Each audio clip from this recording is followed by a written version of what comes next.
প্রিয় মালয়েশিয়ান প্রবাসী ভাইরা, অনেকেই কিন্তু আমাকে দেশ থেকে কমেন্ট করতেছেন এবং জিজ্ঞাসা করতেছেন যে ভাই, মালয়েশিয়াতে কলিং ভিসা কি চালু হয়েছে কিনা।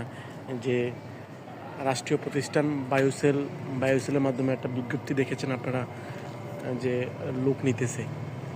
আসলে মূলত হচ্ছে যে বায়োসেলে যে বিজ্ঞপ্তিটা আপনারা দেখেছেন, সেটা হচ্ছে, এটা কোনো কলিং ভিসা না, নতুন কোনো কলিং ভিসা না। এটা হচ্ছে 2023-22-23 যে কলিং ভিসা চালু হয়েছে, তখন শেষ সময় অনেকেই কিন্তু আসতে পারে না, তাদের ভিসা হয়েছে এবং টিকিটের বিভিন্ন রকম সমস্যার কারণে যারা 2023 সালে আসতে পারে না কলিং ভিসা, তাদেরকে পুনরায় আবার নিয়ে আসতেছে মালয়েশিয়া সরকার।